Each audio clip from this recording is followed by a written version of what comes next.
hermanos. Es un placer estar acá.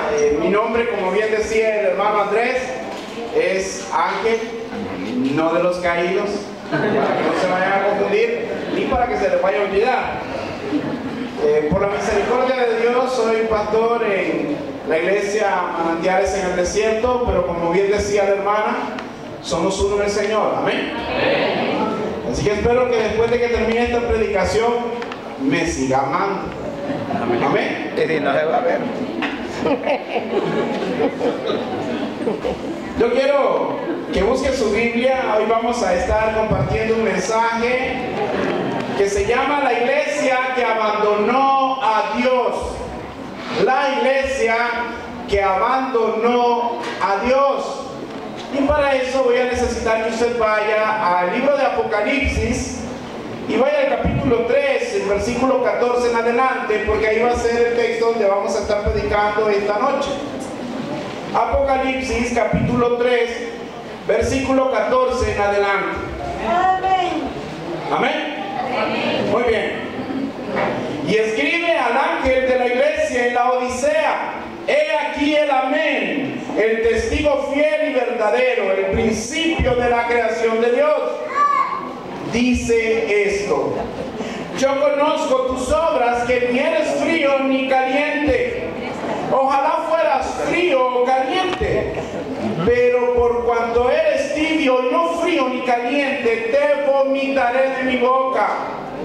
Porque tú dices: yo soy rico y me he enriquecido, y de ninguna cosa tengo necesidad, y tú no sabes que tú eres un desventurado, un miserable, un pobre, un ciego y desnudo.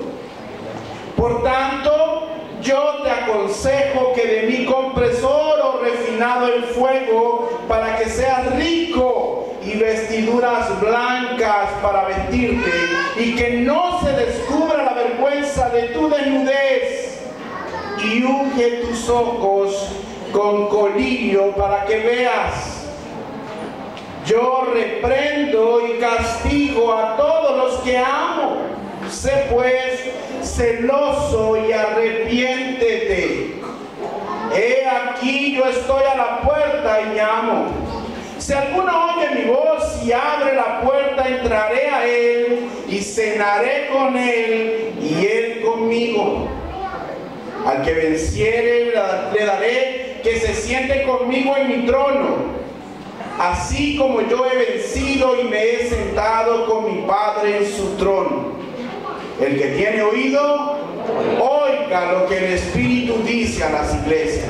Amén. Padre, sé que hemos deleitado nuestro espíritu al estar delante de tu presencia, adorándote, alabándote, oh Dios. Pero necesitamos, oh Dios, del pan espiritual, del alimento, oh Dios, que tú traes a través de tu palabra. Y si tú, oh Dios, en esta noche deseas alimentar a tu pueblo, te pedimos humildemente que uses a este siervo inútil para tu gloria. Úsame como una vasija de honra, oh Dios, porque si tú no soplas y si tú no hablas a través de este mensaje, oh Dios, habremos perdido el tiempo, oh Dios, y el tiempo no es para desperdiciarlo, porque los días son malos. Así que acompáñanos en este mensaje y úsanos para tu gloria, Padre. Dale a este pueblo un corazón entendido y dame facilidad de palabra y claridad de pensamiento para expresar tus verdades declaradas acá. En el nombre poderoso de Jesús. Amén. Amén. Amén y amén. Hermanos, el tema se llama La iglesia que abandonó a Dios. Y para que usted pueda comprender un poco más, ya que vamos a estar hablando de Apocalipsis, y Apocalipsis es un libro que tiene muchas figuras y hay que tratar de discernirlo de la mejor manera, es necesario que usted comprenda algunas cosas del marco histórico que están cerca de este texto. Primero quiero hablarle de la ciudad de la Odisea. Esta ciudad estaba situada a unos 65 kilómetros al sureste de Filadelfia. la Odisea, fue fundada por un emperador llamado Antíoco II. Este le puso el nombre de su esposa, la Odisea. Esta era la ciudad pero más opulenta, o sea, la que tenía más recursos de toda Asia. De las 7 iglesias que se menciona en Apocalipsis, esta era la que más dinero tenía, la más rica. Sin embargo, también tenía sus problemas. Uno de los problemas que tenía la Odisea era que no tenía suficiente suministro de agua, y para esto hicieron traer un agua que venía de unos manantiales que estaban cerca de ellos. Sin embargo, en los acueductos por los cuales se transportaba el agua, cuando llegaba a la ciudad ya no llegaba ni fría, no llegaba ni caliente, ni llegaba fría, llegaba tibia, y eso la convertía en un agua insípida y un agua poco agradable. Llegaba tibia. Además de eso, también tenía sus virtudes. La ciudad de la Odisea era muy popular y muy conocida porque tenían una industria muy fuerte acerca de la fabricación de un tejido especial de lana negra. Estoy haciendo ver estos puntos porque lo necesitamos a la hora de la interpretación. También era importante su escuela de oculistas. En ella fabricaban lo que se conocía como colirio, un medicamento que servía para los ojos. Todavía nosotros utilizamos eso en los yemo y esas cosas, ¿verdad? Sirve para tratamiento del ojo. Era tan bueno el producto que tenían que lo exportaban a todo el Imperio Romano. Esto trajo mucha riqueza a la ciudad y había muchas bancas y había muchas casas de comercio, lo cual atrajo a los judíos y a muchos otros comerciantes. La Odisea, sin embargo, no estaba exenta a los problemas de la naturaleza, y en el tiempo antiguo también, como ahora, había terremotos. En el año 61 después de Cristo hubo un terremoto que casi la destruyó por completo. Sin embargo, la Odisea, siendo una ciudad orgullosa y autosuficiente, no necesitó, ni pidió, ni recibió la ayuda que Roma le ofrecía, sino que por sus propios medios y con su propio dinero se volvió a levantar de las ruinas. El nombre de la Odisea significa el gobierno del pueblo.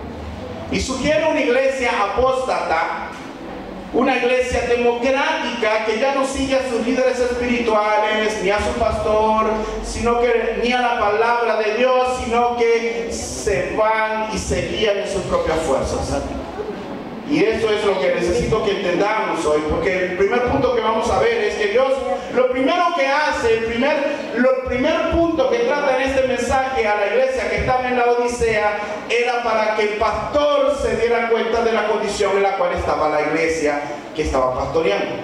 El texto dice así: escribe al ángel de la iglesia en la Odisea, he aquí el amén, el testigo fiel y verdadero, el principio de la creación de Dios, que dice esto. Como hemos hablado que Apocalipsis es un libro figurado en muchas áreas, cuando dice escribe al ángel que está en la Odisea, le está diciendo escribe al pastor que está en la congregación. Porque si usted no lo sabía, el pastor es el ángel de la iglesia. Amén. Es el ángel que Dios ha levantado en la iglesia. Y por ser la primera persona o el encargado, también se vuelve responsable. Una iglesia siempre será una calca del pastor que tiene. La Biblia dice en Oseas que así como es el sacerdote, así será el pueblo. Así que es fácil identificar una iglesia por el pastor que tiene. Es a él a quien Dios le va a pedir primero cuentas, y es a él el primero a quien Dios escribe en esta carta.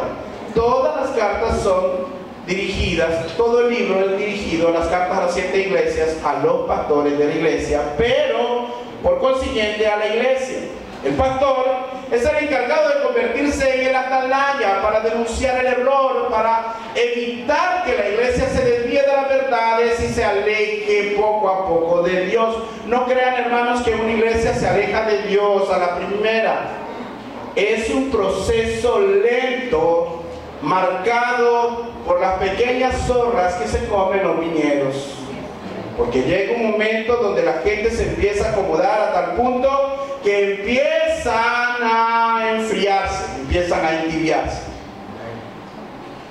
Jesucristo, quien es el que está hablando acá a través del apóstol Juan, dice: yo conozco tus obras, que ni eres frío ni caliente. Ojalá fueras frío o caliente, pero por cuanto eres tibio, no frío ni caliente, te vomitaré de mi boca. Yo creo que no puede haber una frase más enfática en esta dedicatoria que la que dice al decir: yo conozco tus obras. Aleluya. Cristo le declara a esta iglesia que las obras que ellos consideraban justas y consideraban buenas no eran agradables para él. Yo conozco tus obras. No está celebrando lo que la iglesia de la Odisea hacía, sino que está cuestionando el propósito de lo que ellos hacían. ¿Por qué razón diría esto entonces? Bueno, porque era una iglesia tibia. Se manejaban en un término intermedio y no tenían una postura clara de la verdad, porque se habían vuelto tan insípidos como el agua de la ciudad en la cual ellos vivían. Y es que hay personas, hermanos, que equivocadamente piensan que sus obras no van a ser descubiertas. La Biblia enseña que no hay nada oculto que no haya de salir a la luz, y el verbo aquí está hablando y diciendo: yo conozco tus obras. Yo no sé si usted en algún momento en los cuales somos nublados por causa del pecado llega a pensar que lo que usted hace nunca va a tener una consecuencia. Pero déjeme decirle que nada más alejado de la verdad. Todo lo que el hombre siembra, eso va a cosechar. Y esta iglesia podía pensar que podía engañar a los demás, pero a Dios no podían engañar. Amén. Y hoy no hay ninguno entre nosotros, espero, que piense que puede engañar a Dios. Ahora, las obras de esta iglesia demostraban que eran tibios, no eran fríos ni calientes. Era una iglesia que se había mezclado. ¿Qué pasa cuando usted tiene agua caliente, una taza de agua caliente y una taza de agua helada, y la junta? ¿Qué tiene? Agua tibia. Bueno, esta iglesia no tenía una postura convincente, real y determinante del evangelio, porque se había mezclado con el mundo.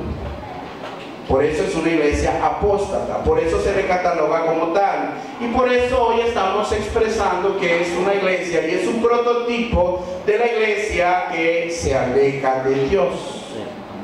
Hoy, tristemente, en la iglesia moderna sucede mucho de esto. Personas que comienzan bien el ministerio, pero poco a poco comienzan a mezclar el mensaje. Comienzan a alivianar un poco el tono. Comienzan a alivianar un poco el evangelio a fin de que la iglesia pueda estar llena, que los asientos se puedan ocupar, olvidando lo más importante, olvidando la santidad. Las iglesias que mezclan el evangelio lo hacen más atractivo para el mundo. Lo hacen atractivo al mundo. Y el mundo llega a ser tan acogido en una iglesia que ya no sabemos si estamos dentro del mundo o si estamos dentro de una iglesia. Esta iglesia de la Odisea era así, era tibia, y por tanto se había vuelto aborrecible ante Dios. Hermano, déjeme decirle algo: el cristiano tibio es aborrecible delante de Dios. Amén. Ahora, cuando vayamos desglosando esto, yo espero que usted me entienda cuando le estoy diciendo esto. Yo le quiero ser sincero antes de venir a predicar. Dios sabe cuánto pensé en este mensaje, y yo sé que los que me conocen ya me aman, ¿verdad? Ya me soportan, pero aquellos que no me conocen todavía, yo espero que me terminen amando. Y el amor, como dice la Biblia, es con misericordia y verdad. Yo siempre he creído que la verdad sin misericordia es devastadora, pero el amor sin verdad es hipócrita.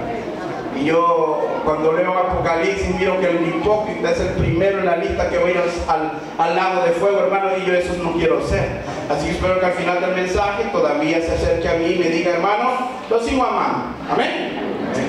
Estas iglesias tibias de nuestra actualidad son iglesias que empiezan a mezclar algunas cosas. Son pequeñas zorras que empiezan a destruir la obra que Dios ha iniciado en una congregación. Les voy a dar algunos ejemplos. Primero, se empieza a infiltrar en la música. Hay iglesias que mezclan la música espiritual que nos conecta con Dios, porque, hermano, yo déjeme decirle algo, el propósito de la música no es entretenerlo a usted, no es entretenerme a mí, es alabar a Dios. Amén. Yo, el propósito del ser humano es honrar a Dios. Amén. Cualquiera que venga o vaya a una iglesia pensando que va a recibir gloria, ese ha caído en el engaño de Satanás. Así que muchas personas vienen y hacen de la iglesia, de repente dicen, no, aquí no viene nadie, no viene el cobrador del cable, voy a empezar a cambiar la música, le vamos a dar a los jóvenes un poco de reggaetón. Y salió el género, ¿no? Reggaetón cristiano. Y luego viene y sale la salsa cristiana. Y ahí miro yo un montón de salseros por ahí que se dicen cristianos. Y luego el merengue. Y luego un montón de géneros que han salido, hasta heavy metal he visto yo, increíble. Y siempre va a haber alguien que se va a ofender por esto, hermano, pero yo le voy a decir algo y le quiero hacer esta pregunta para que no me la haga a mí, sino se la cuestione usted. Si usted, por ejemplo, cree en el reggaetón cristiano, yo le voy a hacer una observación y le voy a lanzar un desafío. Trate de poner una canción de reggaetón cristiano, de cualquiera, de los que hoy son famosos por eso, y trate de orar, y trate de meterse en la presencia de Dios. Y si logra meterse en la presencia de Dios, entonces yo estoy equivocado. Si usted pone una canción de salsa cristiana y se puede meter en la presencia de Dios adorando, estoy hablando no cantando, estoy hablando orando, entonces usted es uno de esos pocos querubines que han venido acá, porque yo sinceramente no puedo. El propósito de la música es conectarnos con Dios. Ese es el propósito. Dios hizo la música para que nos conectáramos con Él, no para que la mezcláramos a fin de que nosotros nos sintiéramos cómodos en la iglesia para esperar el momento cuando el pastor vaya a soltar la palabra. No es con ese propósito. No es con ese propósito. Hay gente que vive y dice, no, es que la música es bien bonita, entonces voy a ir, no me puedo perder la música. Pero cuando llega el momento de la palabra ya está bostezando. Ay, yo solo quisiera que cantaran en la iglesia. Mezcla. Y nosotros no podemos mezclar el evangelio. Hermanos, hay gente, como les digo, que llega a caer en la idea equivocada de que a fin de atraer al mundo hay que parecernos al mundo. Pero una iglesia que se parece al mundo no impacta al mundo. No impacta al mundo. Andan y no se dan cuenta que son cristianos. Nadie se da cuenta. Son cristianos camaleones. Son cristianos tibios. Ahora la Biblia afirma lo que yo estoy diciendo, porque yo, miren, la palabra mía no vale nada. Nada. Si no está en la Biblia, no hagan caso. Miren lo que dice Isaías 5:20, 21. Isaías 5:20, 21.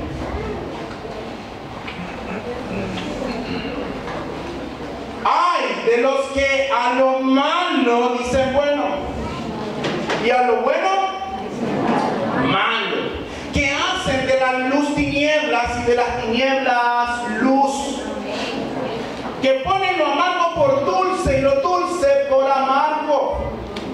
Ay de los sabios en sus propios ojos y de los que son prudentes delante de sí mismos.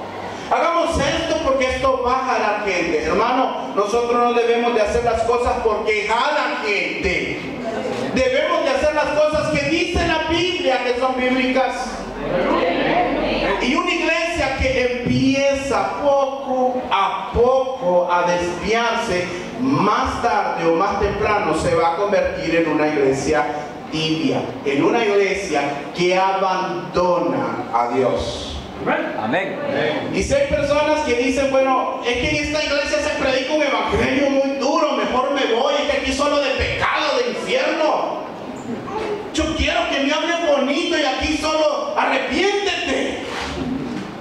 Hermano, yo cuando la gente me dice, usted predica mucho de esas cosas, yo le digo, bueno, ¿cuáles fueron las primeras palabras del ministerio de Jesús? A ver, ¿quién sabe cuáles fueron las primeras palabras de Jesús en el ministerio? Arrepiéntete, fueron las primeras, porque el reino de los cielos ha llegado. Pero hoy en las iglesias, cuando se mezcla, cuando se vuelven tibias, ya no hay arrepentimiento. Ya no le hablan de arrepentimiento. Hermano, déjeme decirle algo. Si usted no llega arrepentido a Dios, déjeme decir algo, usted no ha llegado a Dios. Por mucho que vaya a la congregación, por muy bonito que cante, por muchos privilegios que tenga, si usted no ha llegado arrepentido a Dios, usted no ha llegado a Dios. Y las iglesias tibias no pueden percibir esto. Y en las iglesias tibias es donde los hipócritas y los falsos se sienten cómodos, porque nadie se da cuenta de ellos. Nadie los puede percibir porque todos son iguales. Si una persona llega a decir, pastor, no, yo me voy porque aquí golpea mucho la palabra, hermano, déjelo que se vaya. Nunca olvidaré estas palabras. Yo del hermano Andrés decía, esas son ovejas bombas, que vayan y revienten en otro lado, hermano. Sí, que vayan y revienten en otro lado, pues no son ni ovejas, solo son bombas. Si una persona abandona la iglesia porque el evangelio le golpea, hermano, nunca fue parte de la iglesia. Juan decía, salieron de nosotros, porque no eran de nosotros. Si hubieran sido de nosotros, habrían permanecido con nosotros. Pero salieron para que se manifestase que no todos son de nosotros. No todos.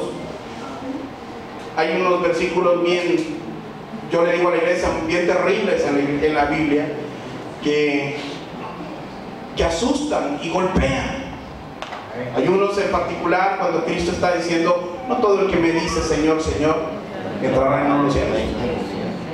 Venga, qué momento más tremendo cuando muchas personas, y espero que no haya ninguna aquí, pero si hay alguna aquí, esta palabra es para ti, que van a decir en aquel día, Señor, pero yo en tu nombre iba a la iglesia, nadie como yo hacía actividades, nadie como yo servía de ungirado. Oh, cómo cantaba yo, cómo predicaba. Y dice la Biblia, alejaos de mí, nunca os conocí. Oigan bien, no se trata de que tú conozcas a Dios, hermano. Se trata de que Dios te conozca a ti. Se trata de que Dios pueda ver en ti una persona que realmente busca agradarle.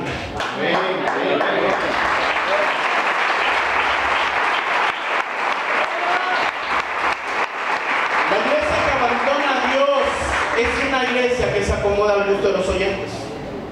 Es una iglesia que termina por parecerte tanto al mundo que mezcla el evangelio con psicología, con filosofía, mezcla el evangelio con fábulas humanas. Y al hacerlo, ¿sabes qué haces con esto, hermano? Desmeritas el evangelio. Yo no sé usted qué tanto ha probado del evangelio, pero yo le puedo decir esto. Yo tengo poco tiempo no puedo decir que tengo 10 años de cristiano, pero yo puedo ver la obra del poder de la palabra aún desde los más pequeños. Yo puedo escuchar niños de 7 años a través de la palabra, que ellos cuando oran todas las veces se acuerdan de pedirle perdón a Dios, porque leen la Biblia, porque escuchan el mensaje y no pueden ser indiferentes a él.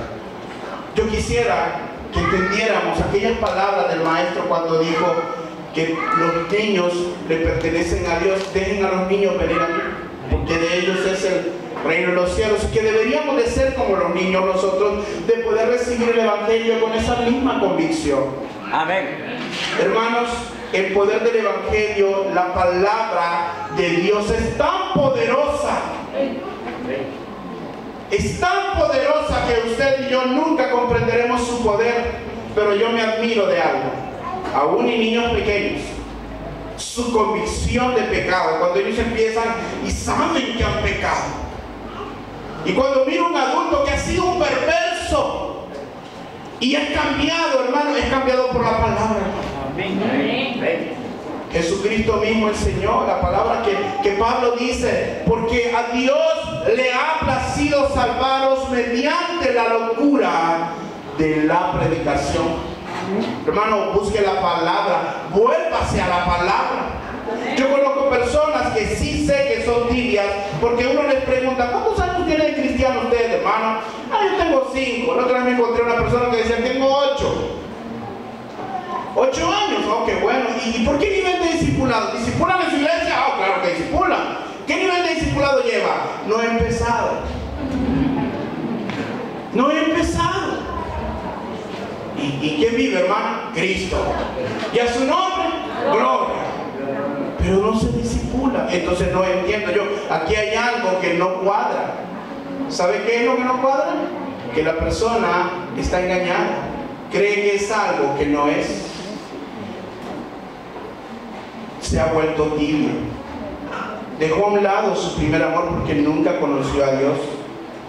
Hermano, predique la palabra. No solo le hablo a los pastores y a los predicadores hoy, yo le digo a cualquiera que tiene la virtud de poder compartir un mensaje, y eso es todo aquel que ha nacido de nuevo, tiene que compartir el mensaje de salvación. Usted predique la palabra. Predique la palabra y deje que la palabra haga y cumpla el propósito para el que fue enviado, porque nunca volverá vacía. Esto es el poder de la palabra, pero vuelva a la palabra. La Odisea se había alejado de la palabra y había ido a buscar al mundo. Y ya vamos a ver por qué buscaron al mundo. Esta iglesia de la Odisea era una iglesia que no tenía una postura clara de la verdad y siempre andaba metido entre los dos lugares. No tenía una postura clara del evangelio y no podían predicar y no podían impactar en la Odisea. La Odisea era un lugar muy rico, hermanos. Y cuando la gente tiene riquezas, lo primero que hace es olvidarse de Dios. Por eso Cristo dijo, es tan difícil que un rico entre al reino de los cielos.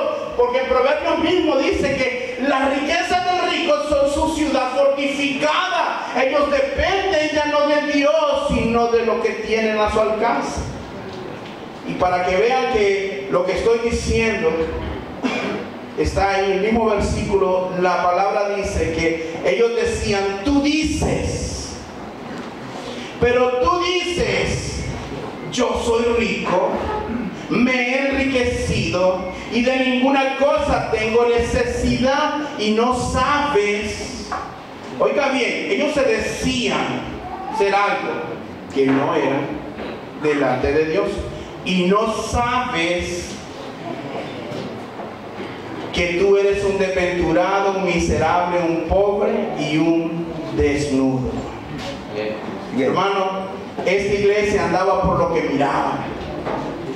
Era una iglesia que se había desviado de la verdad y ya no andaba por lo que escuchaba, sino por lo que miraba. Porque tú dices, soy rico. Oye, te mirabas rico, entonces decías, soy rico. Tanto material como espiritualmente, Dios me debe de amar mucho. Porque si me bendice económicamente, es que me deben de amar mucho. ¿Y cuántos caen en ese error, hermanos? ¿Cuántos llegan a medir el nivel de bendición y de comunión con Dios por la cantidad de dinero que tienen a la billetera? Muchos llegan a pensar que si tienen dinero en el banco, si tienen un buen trabajo, si tienen un buen negocio, entonces Dios es que están bien con Dios. Y a mí siempre, por eso me ha golpeado mucho a mí cuando escucho yo a esos farsantes que predican la prosperidad. Cuando yo voy a la Biblia y encuentro todo lo que Dios habla del dinero, el 99% de lo que habló del dinero era cuídate del dinero. El dinero no es malo. El problema es que muchas veces se vuelve el Dios de muchos. Y están tan bien con Dios como también está su billetera. Cuando tienen dinero, vienen hasta danzando, oh, sana. Y cuando están sin dinero, hermanos, no fallan en la reunión de oración, ¿va? Oh, qué barbaridad. Porque dependen de lo que miran. Hay iglesias que se vuelven tibias porque empiezan a buscar quien les profetice. Necesito una palabra para seguir adelante en el camino del Señor. Lee la Biblia, hermano. Amén. Necesitas una palabra. lee la Biblia, hermano.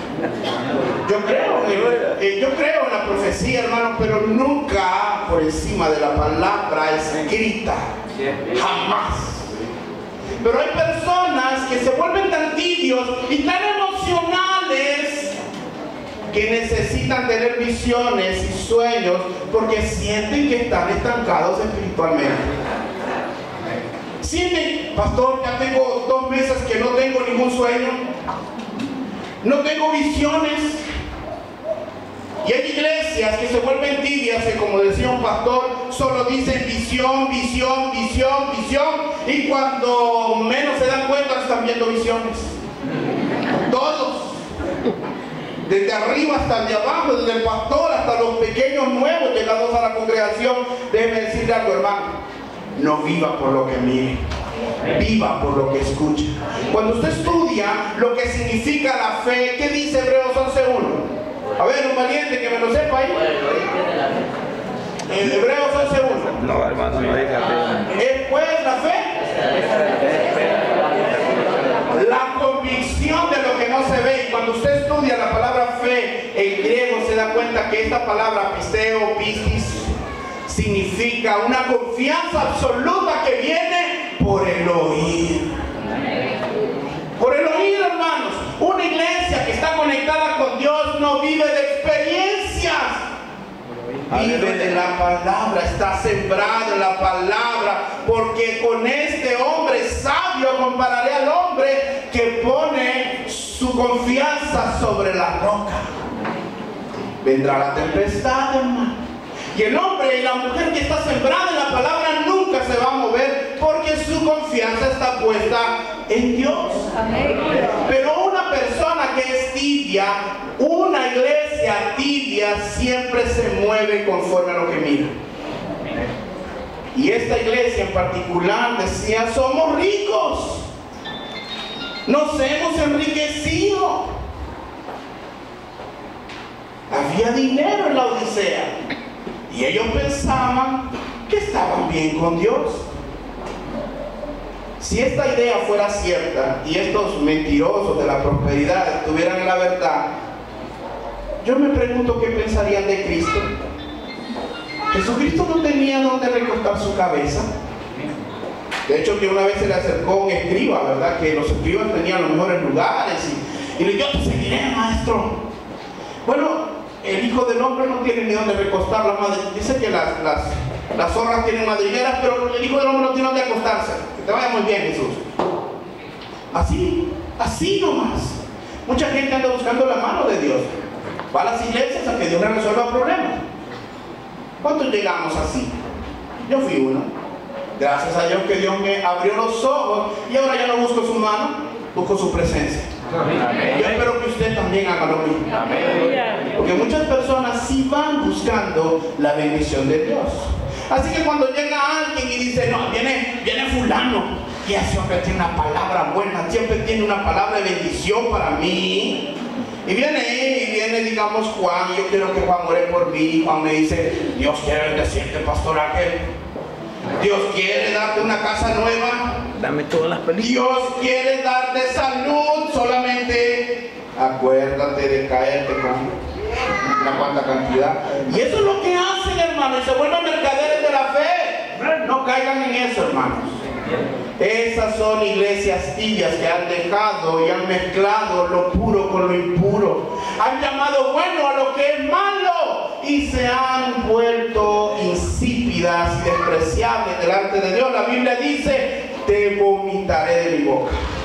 Ahora, Jesucristo le dice: tú dices yo soy rico y me he enriquecido y de ninguna cosa tengo necesidad, y no sabes que tú eres un desventurado, un miserable, un pobre, un ciego y un desnudo. Y aquí hay un gran contraste, hermano, porque ellos se pensaban muy ricos, pero en la realidad eran unos miserables.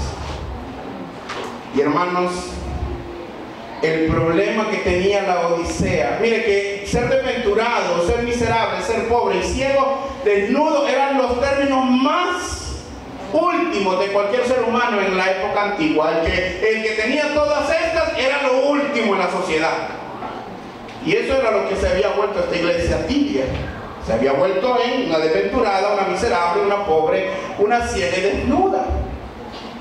Imagínense el contraste.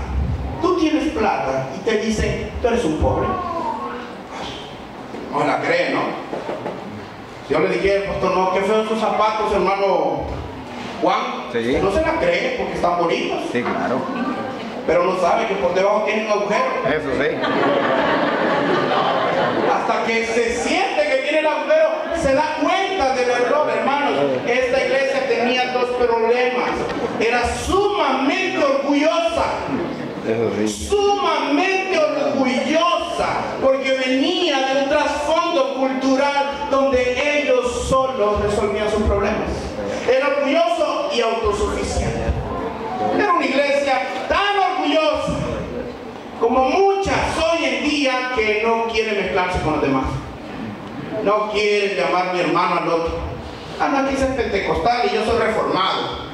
Ah, no, que es amor viviente y esta es palabra de nada. ¿Qué es eso, hermano? A mí me gustó lo que dijo el hermano ahora al inicio. Dice, cuando Dios mira, Dios solo mira trajes blancos. Yo le voy a añadir, con el permiso de la versión Andrés Godoy 2015, también mira uno que otro con traje negro. Andan algunos que están en medio, pero no son de Cristo, porque la cizaña y el trigo crecen juntos, hermano. Ahora, esta iglesia era orgullosa. Hermano, las iglesias que son orgullosas, aun cuando están equivocadas, no tienen la humildad para reconocer que están equivocadas. Es que así me han enseñado, así voy a morir. Es que esta es la doctrina y así vamos a morir. Pero hermano, está equivocado, hermano. Mire, la Biblia dice tal y tal cosa y no quieren aceptar. Hermano, yo quiero llevarlo a un versículo en Santiago 4:6. Hoy voy a reducir la predicación. Yo predico el Evangelio eterno, pero yo voy a respetar. Santiago 4:6 dice, amén. Pero Él da mayor gracia, por esto dice que Dios resiste a los soberbios y da gracia a los humildes, hermano. La humildad es totalmente lo opuesto al orgullo. Y una iglesia orgullosa es una iglesia que ya abandonó a Dios. Porque Cristo fue más humilde entre los humildes. Aprende de mí, soy manso y humilde. Sin embargo, dentro del mismo cristianismo hay personas que se levantan, que ya usted ni les puede hablar. Que si ya no lleva una ofrenda, ya no puede hablar con ellos. Que si ya usted quiere hablar con ellos, tiene que buscar una cita porque no hay manera de que lo miren ni en el culto. Hermano, la iglesia tibia y apóstata que abandona a Dios se vuelve autosuficiente. Tienen visiones altruistas muy bonitas, dicen la ciudad para Cristo. ¿Cuántos han escuchado eso? ¿Cuántos han escuchado el paraíso para Cristo? ¿Cuántas veces en la iglesia hemos proclamado el paraíso para Cristo? ¿Cuándo fue la última vez que salimos como iglesia en general a evangelizar? 31. Todos. ¿Se dan cuenta? ¿Se dan cuenta? Yo conozco tus obras, dice el Señor. Yo conozco tus obras. Esta palabra es para todos, hermanos. Es para todos. No vaya a ser que estamos pasando de esa temperatura donde todos nos amamos y ya como que nos empezamos a entibiar. Tenga cuidado. Esta iglesia autosuficiente creía que ella sola podía hacer todo. Como hoy. La iglesia moderna que se cree autosuficiente no busca el compañerismo de los demás. No lo necesito, dice. ¿Para qué? ¿Para qué? Yo puedo solo. Nosotros somos buenos. A ver, ¿quién me sigue? Todos me siguen. Pero resulta que el paraíso es muy grande. Dirá usted, ¿el paraíso es chiquito? Sí, pero es muy grande. Y nosotros, como pastores, como iglesia, deberíamos de estar clamando por la unidad. ¿Y saben por qué más? Para que Dios levante nuevas iglesias y nuevos pastores. Pero muchas veces somos tan egoístas que decimos, no, nuevos pastores no, ni nuevas iglesias, porque esas ovejas quiero que sean mías. Yo quiero que que vamos a estar en tal barrio, ahí voy a abrir un grupo de crecimiento, no tienen que ser para mí. Y somos egoístas, hermanos. Una iglesia autosuficiente nunca trabaja para el reino, porque trabajan para ellos. Pero Dios quiere que trabajemos para el reino. Dios quiere que trabajemos para el reino. La Biblia está llena de esos ejemplos. Algunos se quejaban y decían, no, es que yo soy de Pablo, yo soy de Apolo, yo soy de Cristo.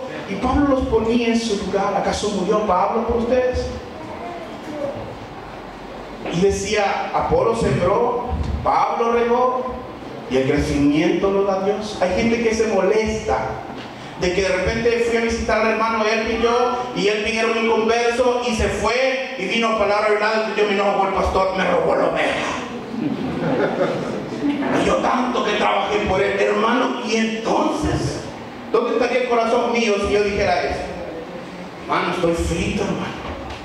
Hermano, la iglesia autosuficiente es una iglesia insípida. La Odisea fue la iglesia apóstata. Y déjeme decirle algo, hermano, en este tiempo estamos viviendo los tiempos más efervescentes de la apostasía. Estamos viviendo un tiempo tan adverso. Así que, hermano, no midas tu comunión cuando te mires rico y favorecido, cuando sientas que todo va muy bien. No vayas a pensar, Dios me bendeció tanto, yo debo de ser muy especial, hijo del Señor. Porque si la riqueza fuera la medida de la comunión con Dios, yo pensaría que los grandes magnates del mundo son sus hijos más amados. Es más, llegar a pensar que el Vaticano predica la verdad porque ellos podrían erradicar con la pobreza 2 veces de este mundo. Nunca vayas a cometer el error de medir la bendición de Dios por la cantidad de dinero que tú tienes. Nunca. Dios le da un consejo a esta iglesia y le dice, te aconsejo que de mí compres oro refinado en fuego para que seas rico y vestiduras blancas. El pastor hablaba de las vestiduras blancas. Hermano, imagínese esta iglesia que se creía rica diciéndole, tú eres un pobre y un desventurado, necesitas adquirir oro refinado. Y este oro refinado al que se está refiriendo el Señor no es otra cosa sino la fe. La fe es más preciada que el oro. Y dice también vestiduras blancas. Y hermano, para que tú adquieras el oro del Señor, la fe que viene de Dios, hermano, la Biblia dice, como decía el hermano ahora, en Romanos 10:17, así que la fe es por el oír y el oír la palabra de Dios. ¿Quieres crecer tú en el Evangelio? Escucha la palabra. Busca la palabra. Estúdiela, hermano. No vivas por el ver, vive por el oír. Y el oír la palabra de Dios. Y cuando habla de la vestidura blanca, se está refiriendo a que debe de arrepentirse, hermano. Busca arrepentirte. Si estás en una condición tibia, arrepiéntete. No hay otro mensaje para ti esta noche sino esa palabra. Arrepiéntete si estás en el término medio, en que pareces un cristiano muy bueno y un impío muy grande. Si eres uno de esos medios sancochados, arrepiéntete. Aleluya. Y unge tus ojos con colirio para que veas otro contraste aquí.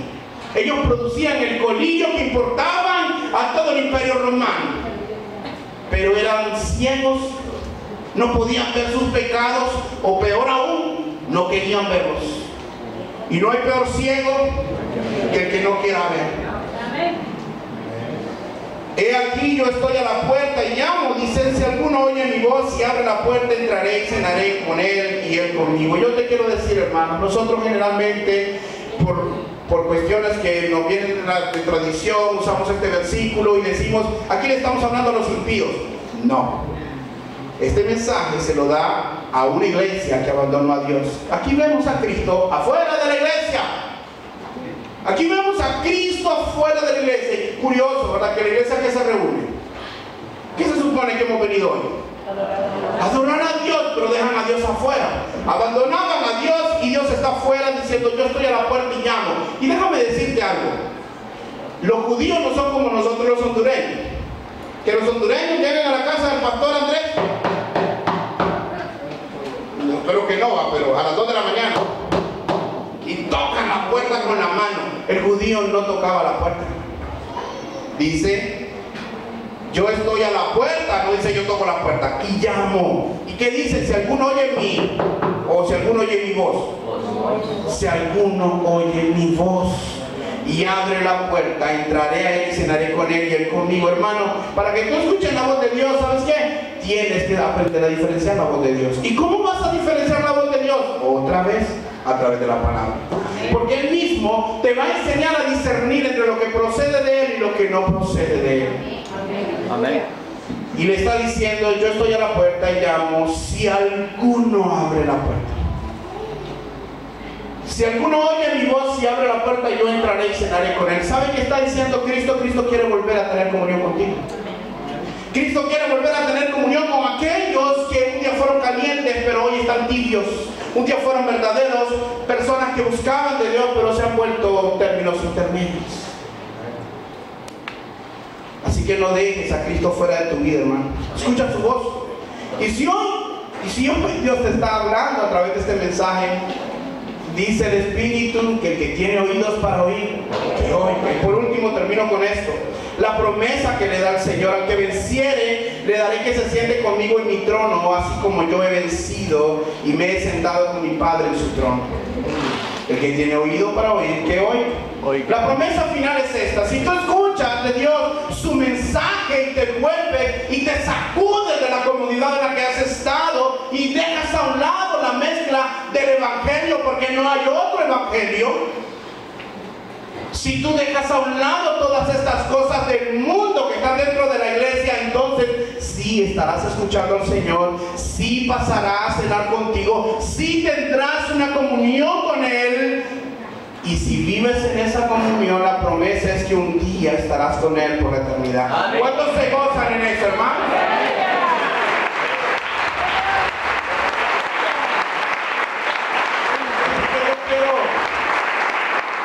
Yo quiero decirte, y con esto termino, que tú tienes que examinar tu vida.